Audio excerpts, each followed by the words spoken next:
Hey, welcome to Financial Planning for Millennials. My name is Guillaume, and in this video, I'm going to walk you through the Canada Pension Plan benefit that you will receive throughout your retirement. Even though you might be years away from receiving that benefit, it's important for you to understand the role it plays into retirement planning. Now, if you're an employee, you're already contributing to CPP. But if you're a business owner and you're paying yourself a dividend, you're not currently contributing into CPP. And that's why we advise most business owners to consider paying themselves a salary so that they can contribute to CPP. And then we use that as a foundation for retirement planning to cover your spending during retirement. Step one for a business owner is to pay themselves a salary and then contribute into CPP. But step two is to decide when are you going to take CPP. And make sure you watch this video till the end so I can show you how you can accumulate hundreds of thousands of dollars more by analyzing the cost and benefits of taking CPP at age 60, 65, or 70 years old. Now, only 5% of people are actually delaying CPP from 65 to 70 years old. It's important to understand that there's no right or wrong as to when to take CPP because it comes down to be a preference for you as an individual based on your unique situation.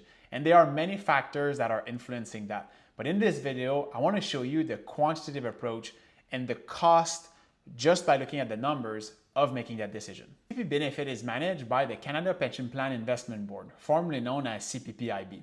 And this is one of the most well-run pension funds around the world. They've averaged 9.2% nominal returns over the last decade.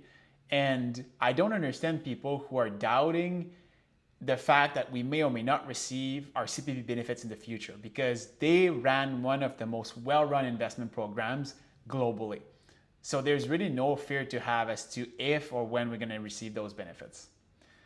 It's really important to also understand that those benefits are guaranteed and they're adjusted for inflation, which rarely business owners will have anything guaranteed as part of their retirement plan. So this is a great way to have at least a portion of your spending in retirement covered by something that is guaranteed. CPP is one of them. The other one is OAS. And this is aside from any annuities or other guaranteed products that you may want to purchase during your retirement years. To get the full amount of the CPP benefit, it's at age 65. But if you want to take it early at age 60, you're losing 0.6% per month. So that's a 36% reduction from 65 to 60. Now, if you want to delay it to age 70, you're actually gaining 0.7% per month. So that's an increase of 42% by delaying from 65 to 70 years old. To summarize how CPP is calculated, it works on a point system. And between the age of 18 years old to 65 years old, there's 47 years that you may be eligible to work and contribute to CPP. But they're taking the average of the 39 best years with the highest salary. And in order to get the maximum CPP benefit at retirement, you need to have earned what they call the yearly maximum pensionable earnings, YMPE. So if you've earned a salary that is above that every single year, you will get the maximum CPP benefit during retirement. If we look at the salary that someone needs to earn to max out their CPP contribution so that they can get the max benefit during retirement, it's at $68,500. And this goes up every year. So if you're earning less than that, you are not going to get the full benefit. Let's look at if we delay CPP, what is the impact on an actual financial plan? Now, a few things for you to understand here in this plan. The retirement age is 65 years old and it's 2055. The monthly need in retirement is $7,000. But in this current plan, because it's only 96% funded, the monthly ability is $6,820. So there's a retirement shortfall of about 3 years.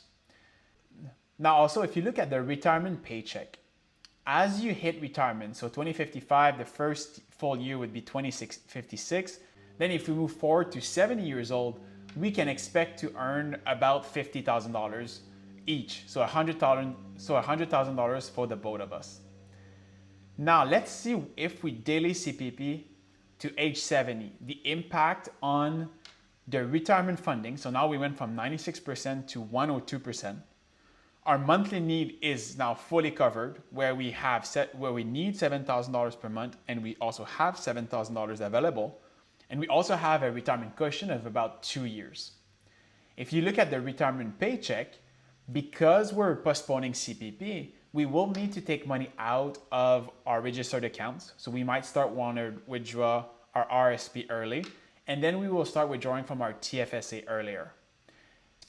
Now, as we reach age 70, the CPP contribution is going to be not $50,000, but $71,000 each. So that's a $42,000 extra that we're going to be getting just by delaying CPP. And the impact of delaying is adding $365,000 to our legacy, which is extremely meaningful. But you might say, Guillaume, what if I die early and I don't receive those CPP benefits?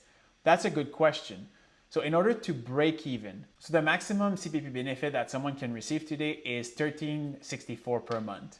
And let's assume that the retiree is 60 years old and receive 85% of that, so $1,160. Now, if you start CPP at 60, you will have a reduction by 36%, so you will have $8,900. Now, if someone delayed that to 65, the break-even would be 72 years old. So if you expect to live 72 and beyond, you're better off by taking it at 65 than taking it at 60. Now, if you want to take it at 70 instead, then you have an increase of 42%, and the break-even is 79 years old. So if you think you're going to be living beyond 79 years old, you would be better off by delaying up to 70 instead of taking CPP at 65. To summarize, there's so many factors that you need to consider just beyond the math, such as your longevity, your health, your lifestyle, your investments, and how you think you're going to fund your retirement, and to see if this makes sense or not in your specific situation. Hopefully I was able to show you that this is a very important decision that you shouldn't take lightly. You should get a financial plan to make the most informed decisions and potentially add hundreds of thousands of dollars to your net worth and spend more in retirement. Make sure you subscribe and see you in the next video.